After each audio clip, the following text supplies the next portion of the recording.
it's not the same value as it once was, right? And that's exactly the same with teams.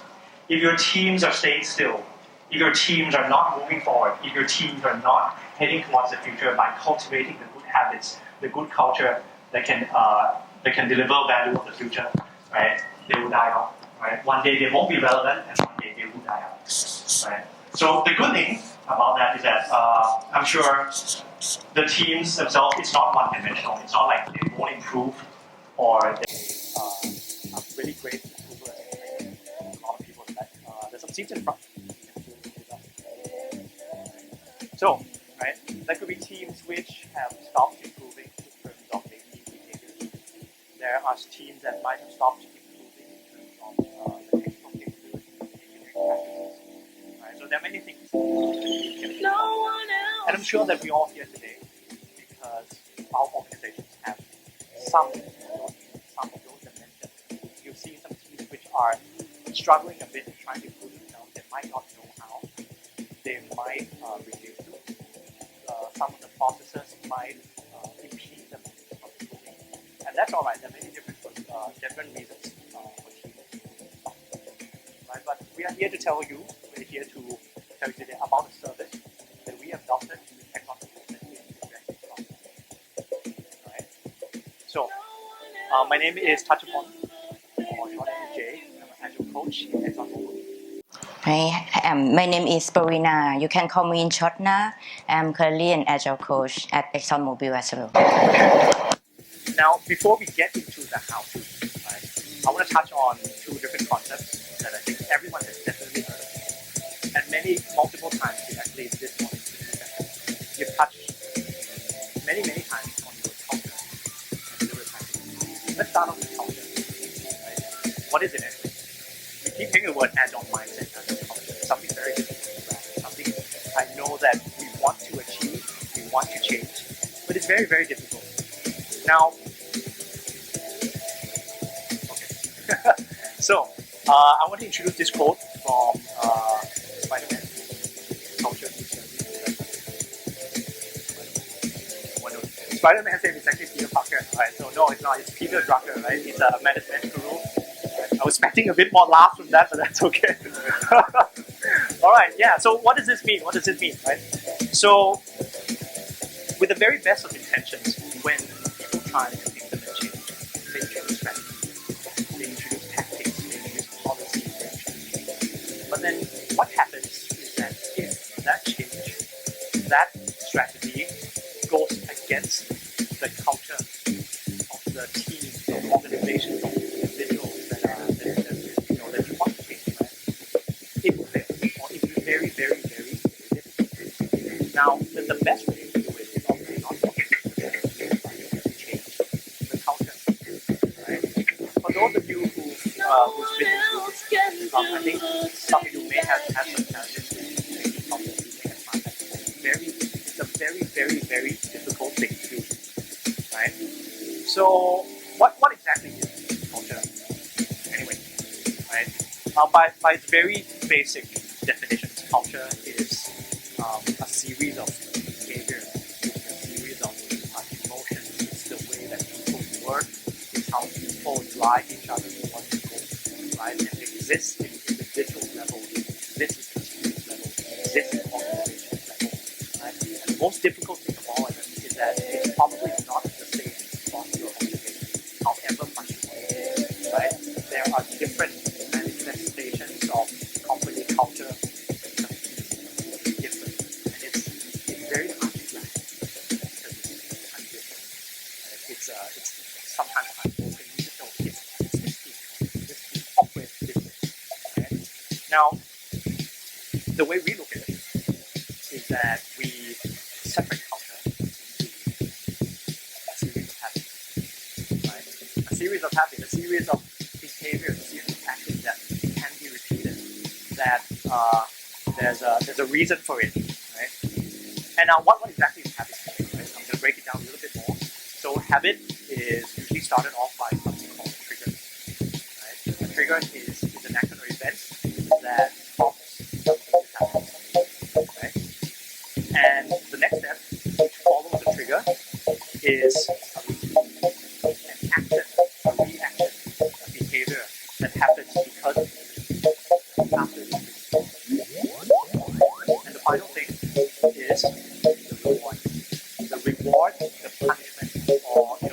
something that reinforces the way, something that drives humans to act the way they decide. Right? Now, just to show you a quick example on what that is. So, who woke up today with an alarm clock? To use an alarm clock, right? Okay, so when the alarm clock rang today, what did you do? You snooze. Okay, everyone snoozes. Right, good. Why? What did you get from it? You set the time too early. So as a result, you get to sleep. You sleep a little bit more. You get a bit more sleep, right? So we've essentially broken down this kind of like habit, something you don't really think about, but there's actually a very, very obvious trigger button, right? There's a routine, the hitting the snooze button, right? And the reward, you get a few precious more minutes of sleeping time, right? So it's something that really can work. Now, something that cannot be observed, or something that cannot be observed, is very difficult. That's why culture is something you can't write down, something you can observe, like different habits. Once you know how it works, once you know how it's broken down, right?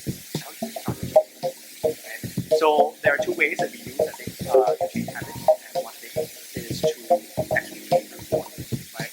Maybe introduce, if you overslept, let's say, for today, and if you overslept and you want to change your sleep, you want to change your sleep pattern, right? Let's introduce another reward. You could say that you could make an agreement with your friend. Right? If I slept late again today, I'm gonna buy you lunch. Right? So that, in a way, that introduces a new reward, right? And that probably will try to change you to something different. Maybe you can just sleep like wine. You wanna lunch. Right? And the second way is more of a reinforcing habits.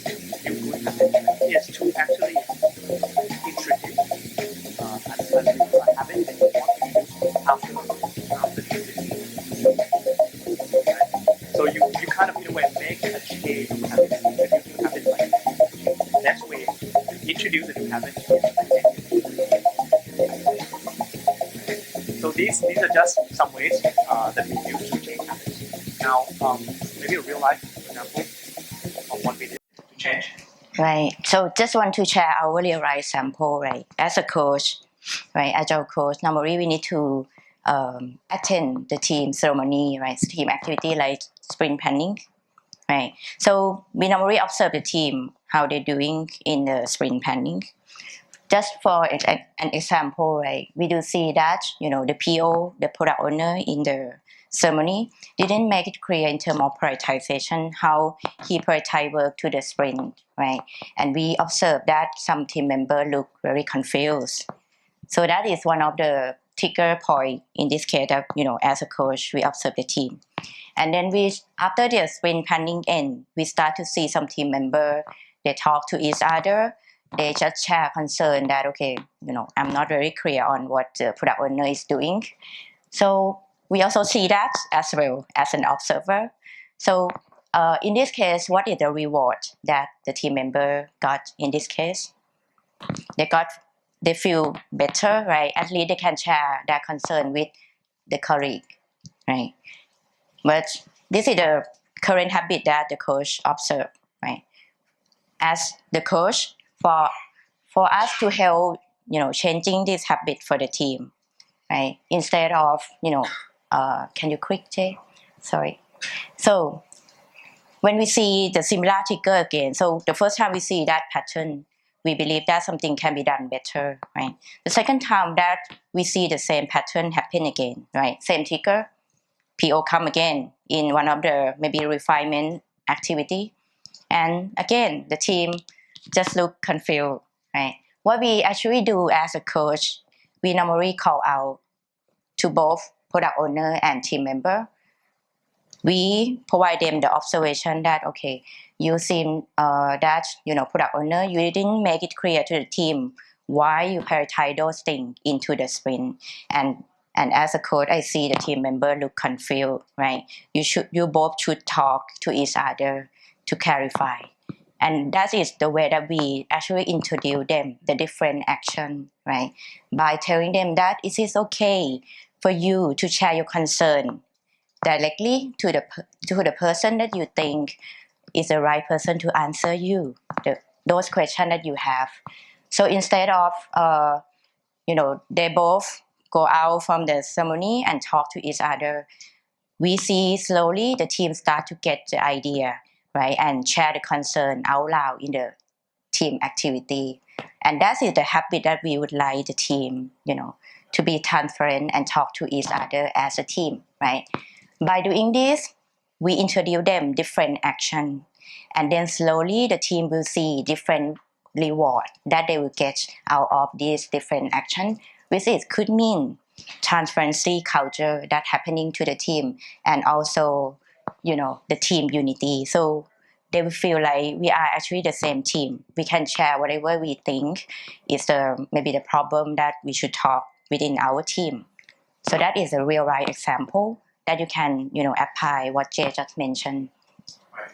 Now, changing one step is probably it's definitely something, but if you imagine you want to go back to the goal, Rapid fading, savoring the dark. something very interesting. Your sun is promising that I'll be your life. Change enough. I'm thinking about it. So I encourage you to Now take this all idea over back. me like Right? summer in June. Culture is just a secret. Running away just to Once you get get closer to you. culture can be changed. Now, the second of the key concepts I would like to But I can't deny. again, this is a word that you probably heard. Practice. The key word here is actually No, I can't deny. let's do a little exercise together. Please work with me, alright? I want you to touch. Be very careful of the people next to you. Right? Not punch at people, right? Punch the air as fast as you can. Alright, together, right? In 3, 2, 1. Show me where I'm down. Good. Now I am through. I didn't ask you to do that. Okay, so just for your information, right? The average person can punch up to 3 miles per hour. That's wrong. The top train box Another time can punch before up to you, I can't go any deeper. No. that's 30 miles per hour. Right? I think the Guinness Book of World Records is 45 miles per hour. That's really No, cool. I can't deny. And do you think that they can do that outright? Obviously not. And you keep punching. You get it. And it's this kind of sport which has high levels of mastery, which simple practice is not. The way they punch, right, they have to look at how they punch. They have to look at their body. They have to look at how they orient their fist, how they hold their fist, right? And it's this idea of deliberate practice. It's really focused on things. It's the same for highly complex high level position. And it's actually not much different from the art of delivering value agility. So I would like you all to actually do another exercise. Right? It's the same punching exercise, but what I want you to do is that try to punch. And I'll tell you when to stop, right? We'll start at the same time, and I'll tell you when to stop. Alright, get ready? Alright, I'll do it too. Alright, ready? 1, 2, 3.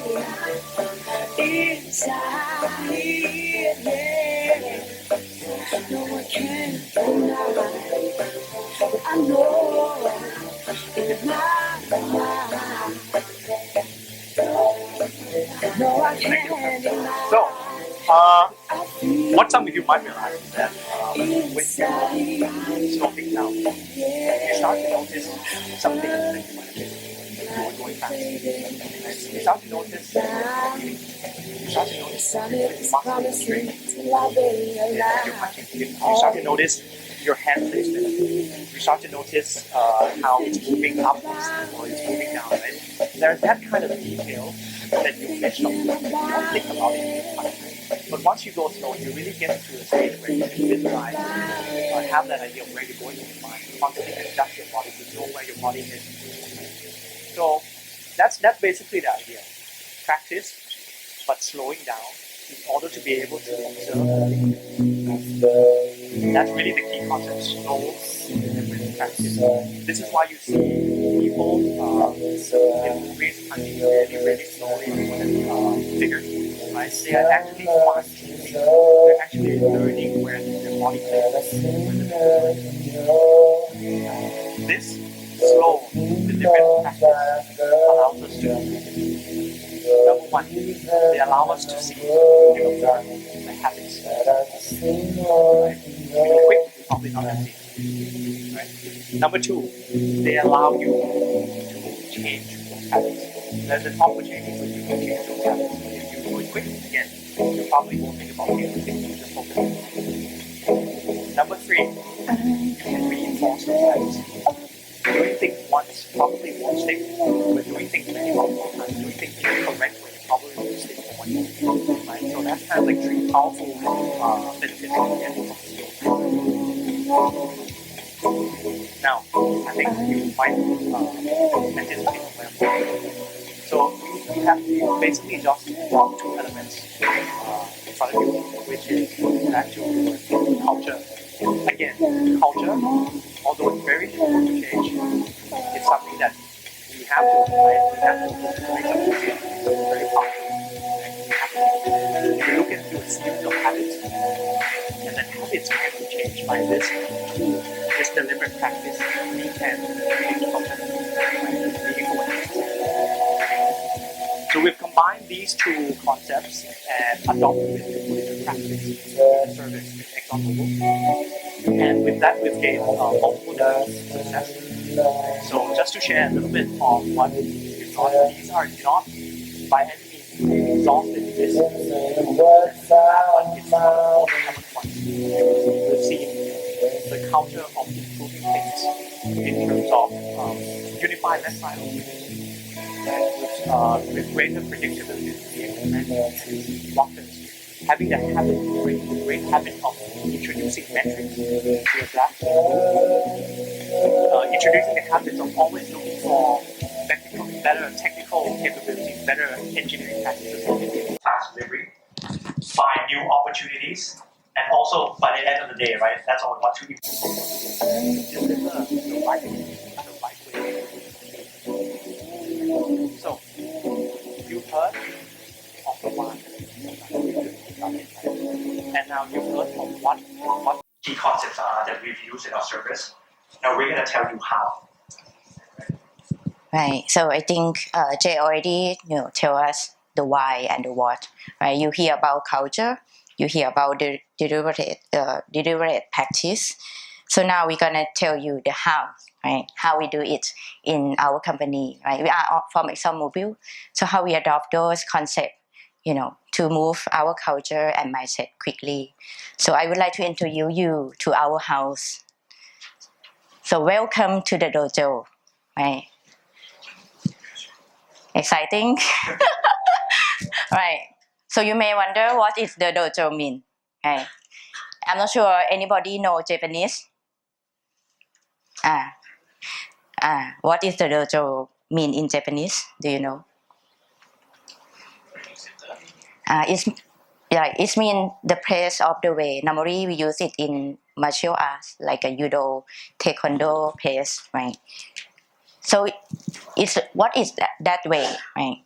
Our way is we learn by doing the real thing, right? We learn by doing your own work and facing your own challenges. That is the way that we, coach people in dojo, right? So in dojo, we adopt the deliberate practice for the team, to level up that team skill. while they're still delivering value in 30 days. So that's why, our topic today is, still remember, resurrect your dying team in less than 30 days, right? So we're gonna tell you now how we do that. So the coach, we are, Jay and me, we are the coaches in the dojo, right? We normally help the team understand how to deliver value faster, while we focus on the skill in agility and DevOps. Okay, so at this moment, right, in ExxonMobil, we actually in the state of expanding the dojo globally. Dojo is actually starts in Target. I'm not sure you know Target. It's one of the name of the company in United States. They are the largest retailer, right, in United States.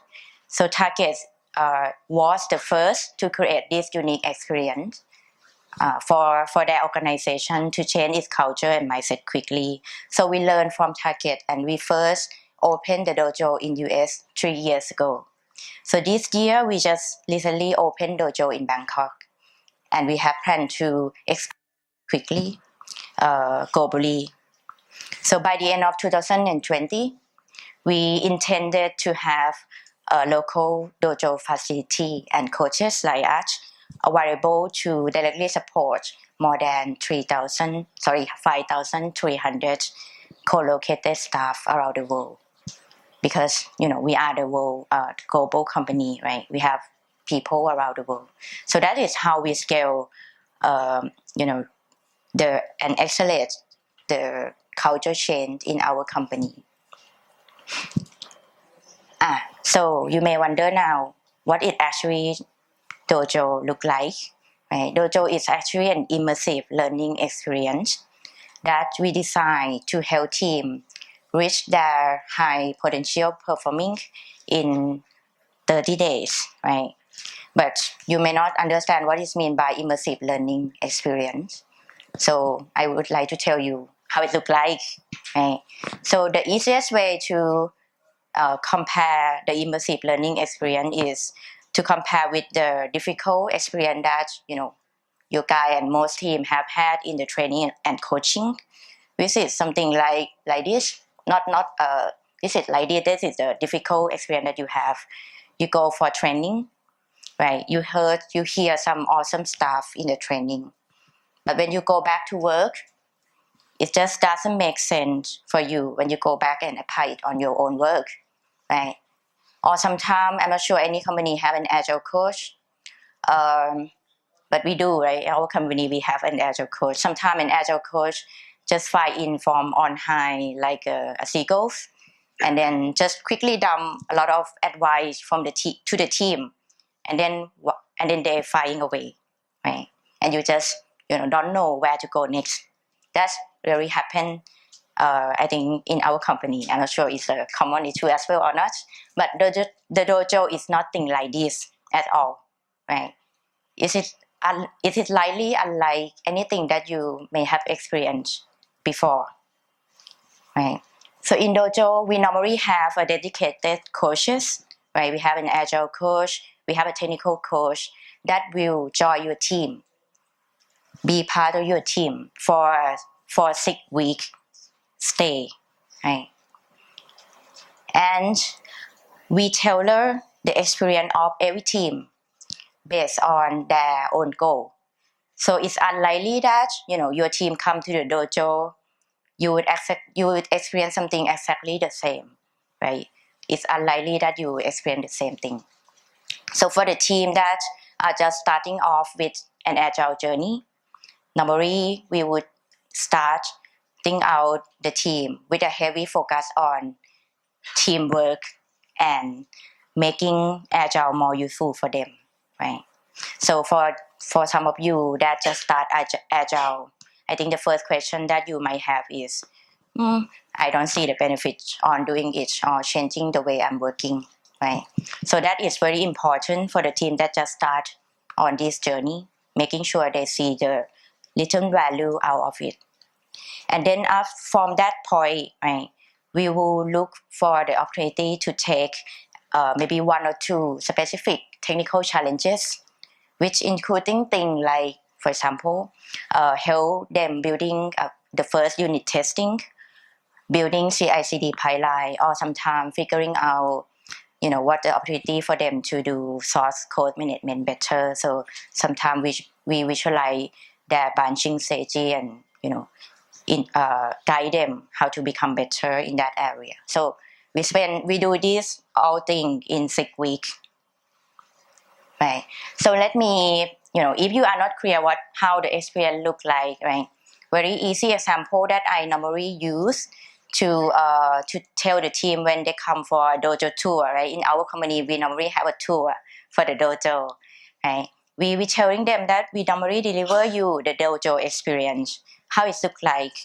For example, this morning you want to have a cup of coffee, right? Do you think it's the same for you when you need to buy a cup of coffee from the shop on the stage, comparing to you go to the Starbucks?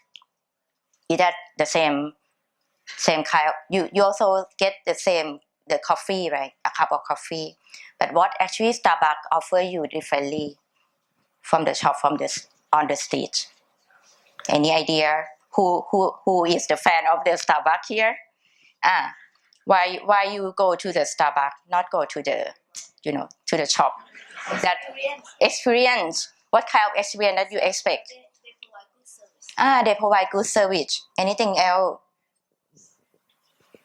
Yeah, at least for me, I feel like more comfortable to sit and relax, maybe working in Starbucks for several hours without worrying about, I need to go out because, the shop is already full, right? Some people think that it's, you feel more premium, right? It's like a kind of premium coffee, right? That you get out of the Starbucks. So same thing, right? When you go for agile coaching, right? We offer you different experience in Dojo. And that's what we mean by experience. Then you may wonder what we do with the team in 6 weeks. Right? 6 weeks seem to be long, but actually it's very, very short. And some team, I do believe they learn a lot from the 6 weeks. If your team want to come to the dojo in our company, right? We offer any team, you can sign up for dojo if you're interested.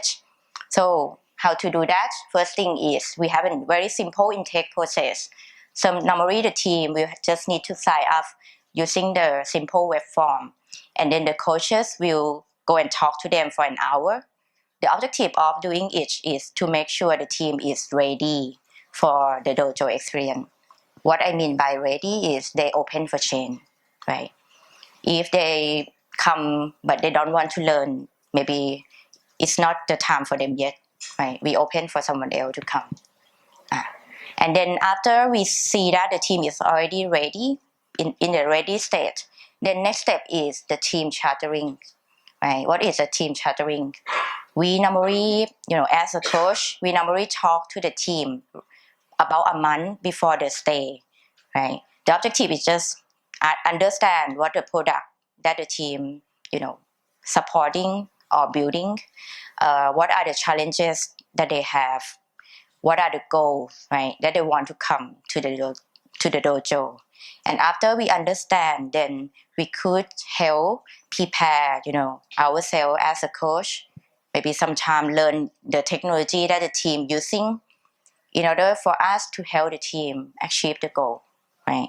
So team chartering is the next step before the stay, right? And then when we already schedule the team to the dojo, they come to our space on day 1. We normally do like orientation activity. What we do on day 1 is, for example, we assess maturity level for the team. So they understand where they are today on day 1. And we're gonna do it again on day 30. So they understand what kind of area that they want to improve. And then by the end of the stay, what are the level that they can achieve in 30 days.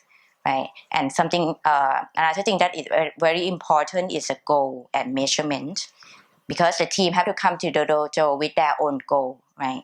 they are here to learn new skill in order to achieve something. So that is what we gonna do with them on day one. And after day one, in week one, normally we will run on a day, 1 day hyper sprint cadence. So it means the team will do sprint, you know the sprint, right? In Scrum is the word in Scrum. Instead of we do 1 week or 2 week sprint, we do 1 day sprint. That is for week one. And for week 2 to 5, we move the team to a 2-day hyper sprint cadence. It means today, your sprint is today. You need to finish work within 2 days. So that, we use that methodology to help the team be able to learn faster. And that schedule will allow us to give approximately 15 sprints, worth of experience in the mechanic in just 6 weeks. So that's why we could, resurrect the team or dying team in 30 days. Because they have a cycle of reflection and learning 15 times in 6 weeks. And the last week normally is the week that we normally transition the team to the real sprint. So normally we recommend the team to run on a week sprint at the end. And on day 30 is, the last day of the stay. Normally we do reassessment retrospective for the whole 6 weeks and then celebrate success as a team. And we keep on doing this loop again and again for a new team that come to the dojo. Once they finish, graduate from dojo, we bring on another team, right? Redo something like this again and again. Then you may, I would like to tell you more and you will understand more how it looks like in dojo, okay? You already know about it's a different experience. You already know about our schedule. Now we're gonna take a close look to each component of the immersive learning environment. Right. The first key component is the dojo space. You will see it later. So hold on for a little bit. Right. I have my drawing here. How it look like as our space. I hope you notice it's a kind of table, right, with a chair. So the dojo space is, very important. We bring the team to our dojo space. They have to be co-located with us and with the team for the whole 6 weeks. That is one of the conditions that we need to make sure that the team is ready to come to our space for 6 weeks. Sometimes for some team, it's the first time that the team co-located in a single, in the same room. It's very common for the global company, right? That is the first component. The second component is transparency. So in dojo, we normally use physical board. I'm not sure you normally use physical board or electronic board. If you use the tool like Jira, or in our company we use Azure DevOps. Right? So those are electronic boards, but we actually in dojo we purely use physical boards. So look like the whiteboard, paper, post-it. So this power of transparency give team a lot of things. Sometimes the team see everybody work in the team. They understand the priority of work. It visualize all the work in progress for the team and so on. Right. Next one is the hyper sprint. As I told you in dojo, we normally run in hyper sprint mode. Right? It's actually the tool that help us to accelerate learning, reinforce the same practice. As Jay mentioned, if we do this 100 times, you're getting better, right? When you do it several times. So that's the same concept. Use hyper sprint to help the team be able to learn faster. And last one is the coaches, right? In dojo, we need to have a coach. We have embedded coach sitting side by side with the team for the whole 6 week stay. And that's all the 4 key components for the dojo environment, how we build immersive learning environment. And this is how it looks like in our office. and we call this one lane, right? In each dojo location, we normally have two lanes, which could accommodate two teams in parallel to agile team, right? So we have a seated are surrounding by whiteboard that help team collaborate, pair and swarm, right? We have docking station which could connect monitor all together, so you can see the same thing.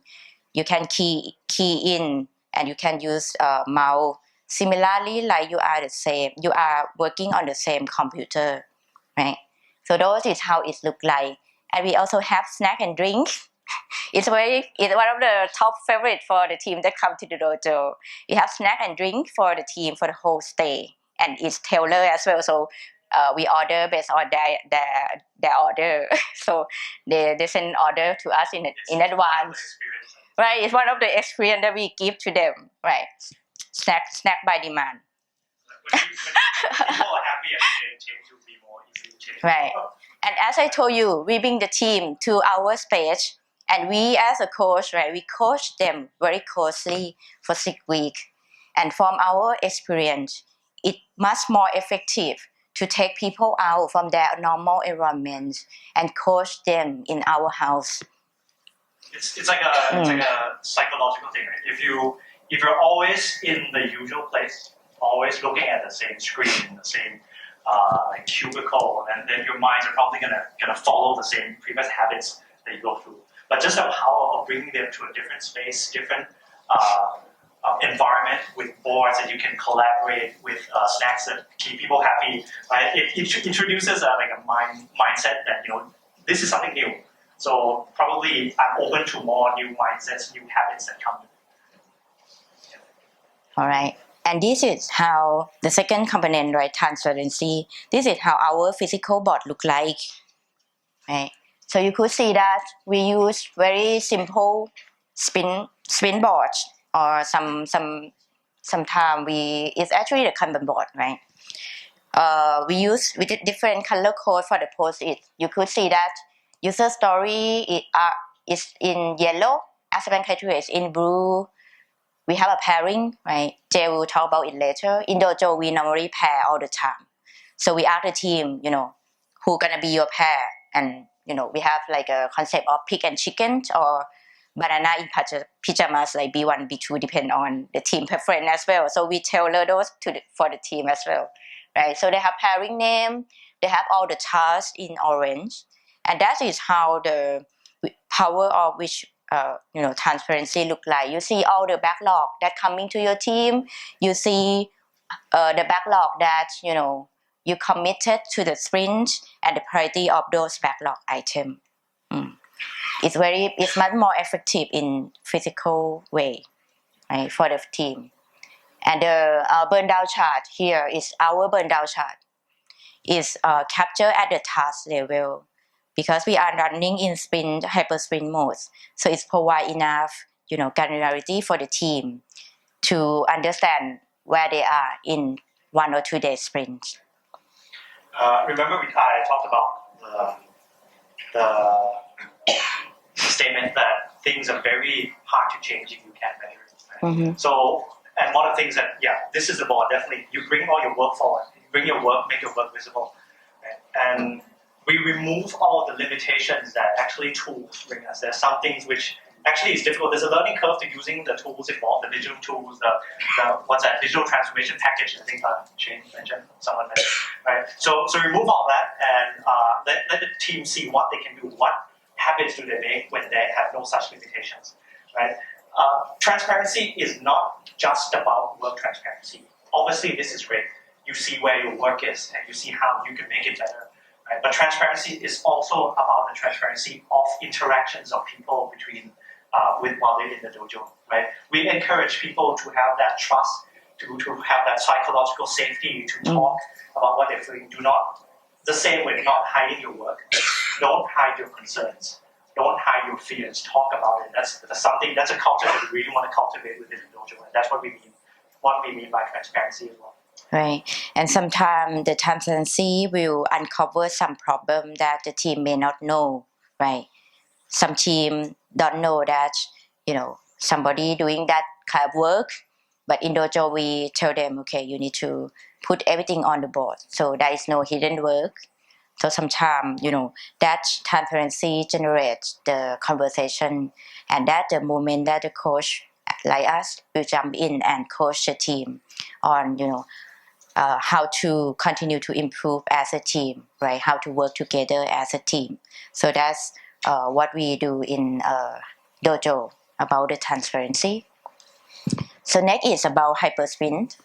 I'm not sure if anybody, attend my talk in Agile Thailand conference. At least, some of you. So maybe many of you heard about hyper sprint for the first time.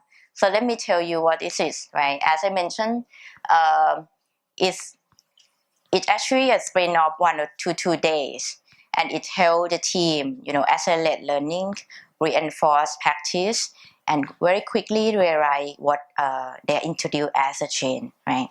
For example, you agree on one of the retrospective that you would like to change one thing, and then you just try it out, and you realize the result of that change within 1 or 2 days. So that's the benefit of hyper sprint.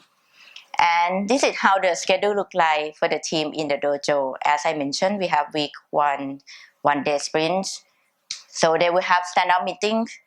They will have a sprint planning in the morning, less than an hour. Midday stand-up, 15 minutes. And at the end of the day, they have a review, demo, retro, and refinement all together in 90 minutes. Right? That is the schedule for the team on week 1. For week 2 to 5, this is how the team schedule look like. So on day 1, they have planning, stand-up, refinement. On day 2, they have morning stand-up, midday stand-up, and review, demo, retro. So those are the schedule for the whole, the first 5 weeks, and the last week is 1 week sprint, right? So that's they keep on learning from this, quick cycle in Dojo.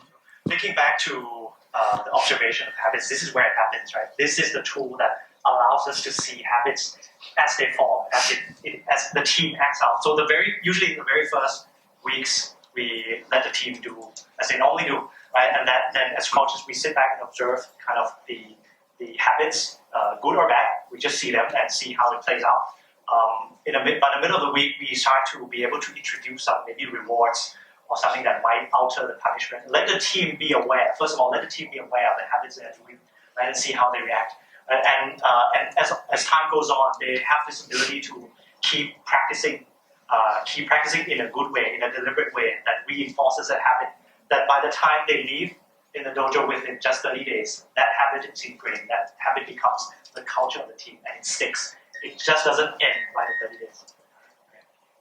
So the final component Right. is the coaches, right? So that's me, that's Nai. There's another guy named Ruth. So we actually have a dojo team right now, this very moment on week 6, and this guy is helping us keeping the lights on, right? So he's right there with the team right now, so that's why he can't be here today. There's a reason that we use the word skadoosh. Have you watched Kung Fu Panda? Yes, right. So there's this panda who knows Kung Fu, right? And there's a very dangerous move that he called like something fist of destruction or something. And he grabs someone by his 2 fingers and raises his pinky. Right? And when he wants to activate his power, he flicks it down with the word skadoosh. Skadoosh. Right? So essentially what it means is that it is the destruction of old habits and the rebuilding of new, better habits. Right? So that's what we name ourselves as skadoosh coaches. Right? So what do we do? How much time do I have? Okay. All right. So as coaches, first of all, I think we do coach pairing as well, right? There's one in the front, there's one in the back. So when you're facilitating, sometimes it's hard to observe things. Sometimes things might be missed. So that's why we always have, or at least we try to always have the second guy observing things that we miss, right? We do facilitation as well. In the first half of the dojo, we kind of act as the scrum master of the team. One, to show how it's done in a good way so they can model the good way of facilitation. And second of all, to let the Scrum Master actually step back from facilitation. Because that's the mistake that I think a lot of companies, including ours, have made in some teams, that you're just too focused on facilitating the ceremonies, because that's not what the Scrum Master does, right? That's not all that the Scrum Master does. He helps the team grow. He helps the team make it fun, to get impediments removed, not just facilitation, right?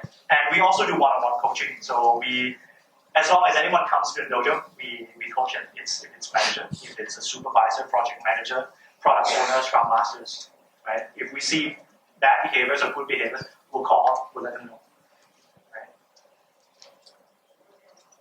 Right.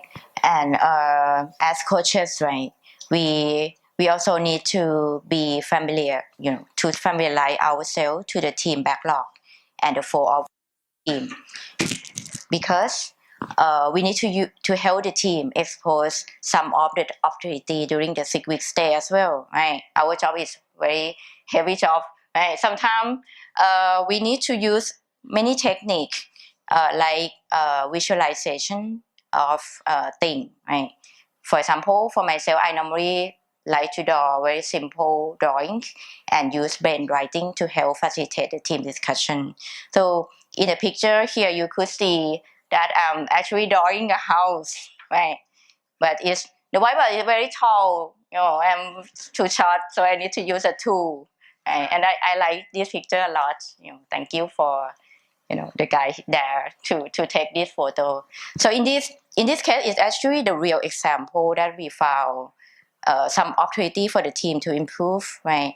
By facilitate the discussion, and at the end, the team just realized that they have 20 active channel for customer to contact them, right? Instead of having normal discussion, we draw a house representing the team, the house of the team. And end up, they realize that they have 20 doors for the visitor to come to their house, right? So it might be something that, they could think about it and could do better to make sure that the flow of work is getting better at the end, right? Because the end goal is we would like to deliver value to our customer faster. So we need to understand, what are the unnecessary steps in our flow, right?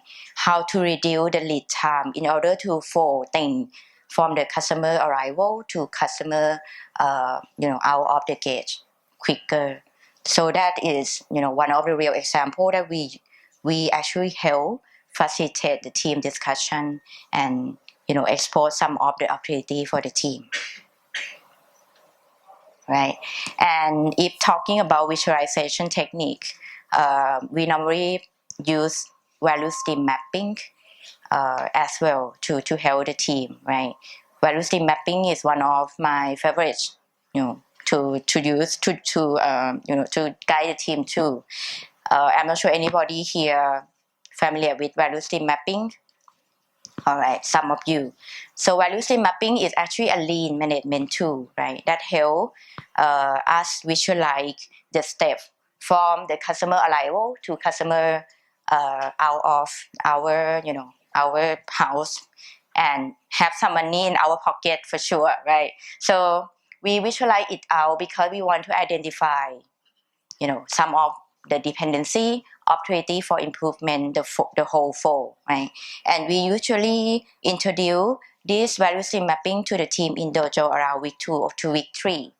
So one day visualize that flow, that process flow out. There would be a discussion around, how to flow it quicker, what we can do to remove some of unnecessary steps. And very surprisingly, that sometimes we discover some of the people issue, right? Sometimes some team members just don't understand, or misunderstanding of those process steps. And sometimes we just found that they actually don't trust each other. That's why they're adding more steps to QA or double check in the work, because they don't actually trust each other. That's very interesting that we found out in the value stream mapping exercise. So one of the final tools we have to show you is actually the Touchaphol. This evolved slowly over time, and we found it very, very useful when trying to change teams' culture. Right? It's just take a look at it, but I want to call out just one thing out of this. Right? Is get comfortable being uncomfortable. We set this expectation right from the start of the dojo. Right? If you are here and you are uncomfortable with the opinions, with the new ideas that are being challenged around, that's great, right? That's where you're learning. If you don't feel yourself challenged, if you understand everything that's already said, why are you there, right? You already know this stuff, right? So get used to it. Getting used to that feeling of, my brain hurts, I'm trying to comprehend something new. That's a great feeling to have. And that's what we encourage all teams to come here to have, right, in our service. I want to end off by sharing two more tools. One is the skill bingo. It's used to facilitate learning, facilitate the propagation of skills, proficiency across the team. A big challenge that I've seen in many teams is that there are skill silos. Right? So this is a tool that's used to help identify where those silos are. Some people might know it's a skill matrix, skill grid. Right? So we measure teams, we let teams assess themselves actually by their proficiency and by their interest level. And we use that as guiding metrics to help the team drive themselves to where they want to be in terms of skill. Right? Finally, I think I mentioned before, the goals and measures. The team does not come with a goal that the dojo coaches set. Right? They come with their own goals. The goal is never to be agile. Right? The goal is always to do something to improve themselves in terms of delivering value faster, delivering the right things, delivering it the right way. Right? And these goals are the things that they come up with themselves at the start of the journey of the dojo. Make sure it's achievable. Make sure it's something that will drive them to change the way that they want to be, to change the culture in the way that they want to be. All right. So we've actually had a lot more tools, but these are just some that we want to call out, and because we feel that's very important. I want to end off by saying that this is a journey that we've all gone through together. Right? These are one of the ways that we've used to identify and change culture. Right? And I encourage everyone to just take and pick whatever you feel is useful for your organizations, for your teams, and try it back and use it. All right. These are our contacts. We would love to hear your experiences. We would love to be able to share more if you're interested. So just keep in touch. All right. And good luck with your agile transformation journey. Thank you. I'm not sure you have any question. Anyone have questions? We still have time. Okay. What kind of product or project that you use during the... Okay, so I'm wondering what kind of product or project that you use during the dojo experience, because it's just like a 1 day or 2 day sprint. Right. Actually, the team that come to dojo normally they support some product or they're working on some project, right? So it's a real product and project that the team is actually work on, and we actually coach them how to break down those things, right? For example, you have a huge project, a year's project, and you just don't know how to complete a thing in 1 or 2 days. We coach you how to do it. By bringing you a real example, and then we will start slowly try to coaching. This is the way that you can break work smaller, and every team that come to the dojo they can finish thing within 1 or 2 days. The cool thing is that we don't even have to start from new teams, right? Teams that is already existing, is in the middle of the journey, can also attend at any stage. Right. Thank you. Just on the hyper sprints, the 1 or 2 day sprints, do you get the teams deploying to production as well as a part of the sprint? Yes. Sometimes the team, it depends on the maturity of the team, right? And you need to build a strong foundation in order to start today and then quickly move things to production tomorrow. But what we actually coach a team to learn is, if you cannot do it now, then how to splitting the work in the way that you actually understand at least how to test it, right? And then you can next hyper sprint, you can now moving thing deploy that to the production. So it depends on whether or not the team have the right technical infrastructure ready for 1 day or 2 day deployment. I'm not sure if I answer your question, right? But very important thing is they understand how to splitting work smaller in the way that have more value. At least telling them that they have progress in the right way. ค่ะ We have a question. Hello. Thank you. It's my turn. Okay. ค่ะ Thanks for the talk. Very inspiring.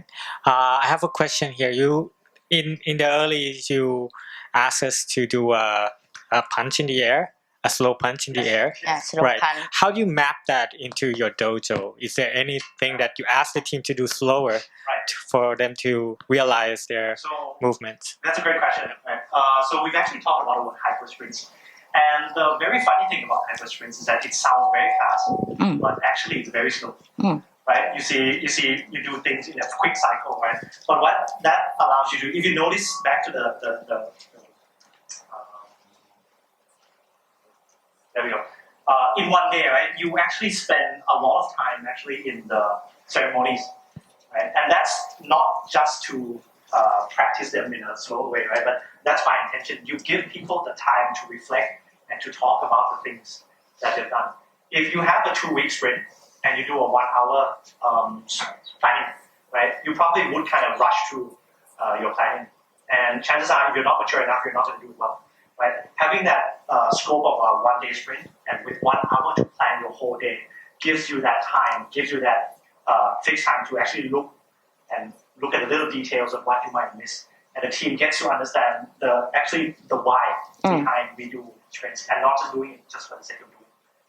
So it's actually hyper sprints is actually slowing down. It's actually not faster.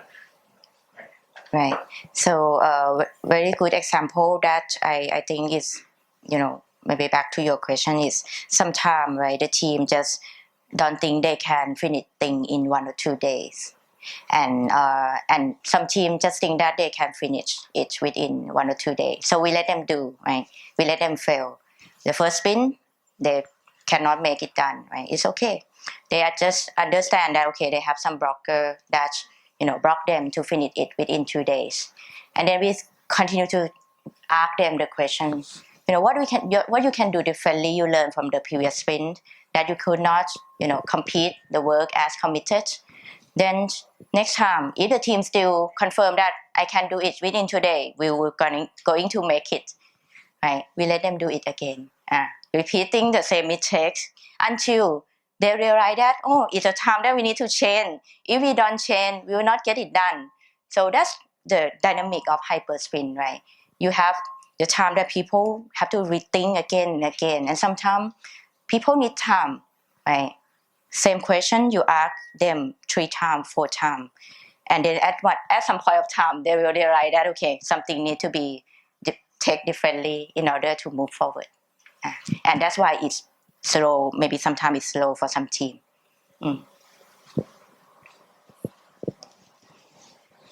ค่ะ Yes. Sorry. Yeah, okay, this is good.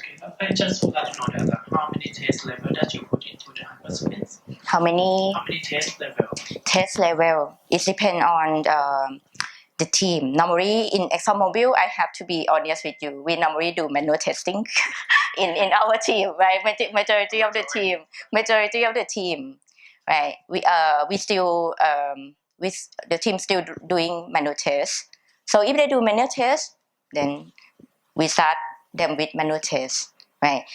But we slowly, maybe at around week 4 or week 5, we start to introduce them. Okay, that is a better way to do testing. So the first thing that we will start with the team is maybe starting with unit tests for some of the developer.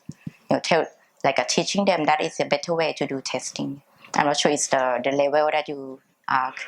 And so when does you propose them CIC CDs or an ultimate trace in the hyper sprints? When? After the 2 weeks or after It not we don't have the exact schedule, right? Some team they are advanced in agile technical practice. So we may introduce them early in the stay. But some team that they still don't work as a team, right? Maybe we will introduce technical practice to them around week 5 or week 6, depend on maturity level. The beauty of dojo is we would not introduce thing to the team if they don't want it. It's like you don't feel hungry, why I need to give you food, right? So same thing, if the team don't ask us about those, or if the team don't see the problem around that area, we will not tell the team that, okay, you need to do this, right? We tell the team when they want it, and they will take it. That is what we do. Don't get us wrong, by the end of 6 weeks, the team will not go out perfect. Right. That was never the intention. But the team, we hope that we inspire the habit, the culture of improving in the field that they want to. If they can make some progress within the 6 weeks, great, absolutely. What is important is that instilling a sense for them to improve in that area, giving them the knowledge if they need it. Right? So, like if some teams are already mature enough to go into CICD, then yes. But some teams is still in the manual testing phase, we slowly phase it in. But make them understand the importance so that it sticks and they continue afterwards. Right. So it's no like agenda for the workshop. It's not like that. Okay, let's have another 2 questions. Sometimes when a team work on their work, they in like outside of dojo, they might depends on like they find they need to buy something, they wait for procurement process. Sometimes they need some change from core system for their work to finish, and they are waiting for other teams, and all these dependencies slow them down. Yeah, how that play out in this dojo? Normally we use value stream mapping to help visualize those dependency, and it depends on the team, which point of the flow that they want to start taking action first. Sometimes in dojo, we as a coach, we sometimes help the team, guiding them, because we sometimes have a network, right, of the dojo globally. So we may try to connect or guide them that, okay, you can go to this channel for this kind of impediment. So it depends on the team, but the first thing that we would do is value stream mapping. And in Exxon we have we not only have the dojo, right? We also have the piece of transformation coach, right? We have some of them sitting in the room today, so they are like look at it as an organization level. We actually take care of the team, so we kind of having many team working together to help the whole organization moving forward. Okay, last one. So thank you for the talk. I have a question like, is there any case that when sometimes hyperspin turns against them, like demorale or burnout, because you just have to like a 1-day feedback loop, right? Really, yeah. So if that is the case, so how to overcome with it? The 6-week schedule was actually refined process, right?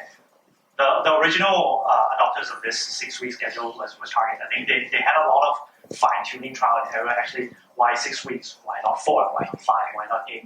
Right? So it's interesting that they've been through a lot of teams, and we've been through a lot of teams, and we see the kind of same habits happening, same effect happening. 4 weeks, people get a bit, it's the same thing, they're doing it over and over. They do say the benefit of it, but it's tiring. Right? And after, we call it slump week, people morale gets a bit down. But after 5, 6, it picks up for some reason. For some reason. And with 8, I think it gets too much, it gets a bit repetitive. So 6 is a very nice threshold that we found. Right? So it's happening to our team. Yeah. They go down, and then for some reason they 6. go up again. Right. Okay, thank you. Can we have some clip for you, guys? And